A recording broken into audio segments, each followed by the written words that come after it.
I'm Jason Nunez, and let's clear up the USA View. Pennsylvania House passes bill blocking whites-only communities, adding LGBTQ protections. The bill, known as HB 2103, which narrowly passed the Pennsylvania House of Representatives, aims to close legal loopholes that allowed an extremist group, Return to the Land, to establish a roughly 160-acre whites-only community in Arkansas. Lawmakers say the measure would prevent similar efforts in Pennsylvania.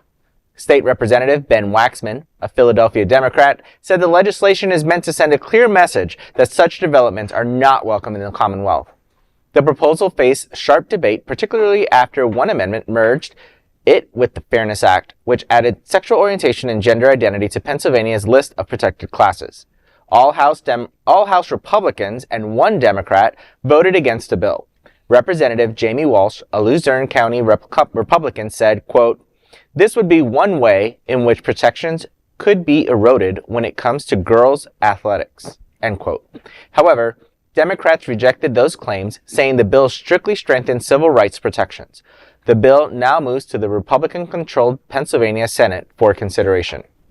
So this article reminds me of Hidden Figures, the movie, where literally you had to go run all the way across because there was a colored-only bathroom. The fact that this is even an idea that somebody would try to create a whites-only community is insane. There's 5 of us at the table. You two have your own community and we have ours. Like, that's stupid. Like, this is so insulting and 5 steps back for our country, 5 steps back for all of our congressional folks, and it is just how many people who lived in the civil rights area are now literally going to have PTSD just by the sheer fact that this community exists. Because you start one, it goes on tour. Yeah. And there's a trickle effect that's going to go state to state.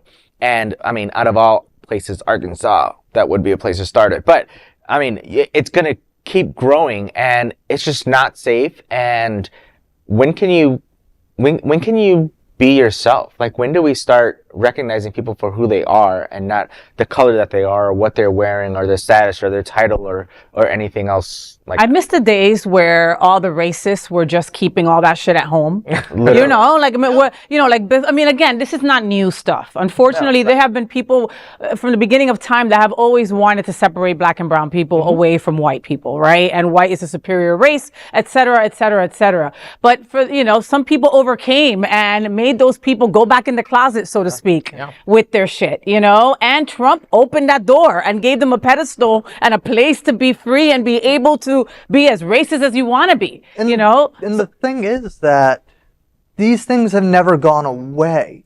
If ironically, I know we're dealing with it specifically in Arkansas, but if we look back specifically across Arkansas history, you're looking at not just Orwell Falbus in the situation in the 60s, you saw these separatist white groups starting to form in the mid to late 80s to 90s when Bill Clinton was governor. And there was a big crisis in, I think it was Northwest Arkansas, where you had these white-only communities popping up. And that's what helped ironically fuel a lot of, and I only learned this because I watched a documentary about it. It helped fuel the situation that happened in Oklahoma City in 1995. It all started in these separatist communities that were happening in Northwest Arkansas surrounded by white separatism. And it spread in through different communities throughout that southern corridor and ultimately helped produce individuals like Timothy McVeigh, helped produce what happened in Waco. So I always like to point out, while this is popping up now, these problems have never truly gone away. It's never been in the ash heap of history. It's still in front of us, and we still need to confront these issues. Well, look, again, somebody's thought of whites only, right there. Just a thought, just implementing that thought is disgusting. I have two thoughts on this. So one is that I think it didn't radically pass because they attached the LGBT protections to it.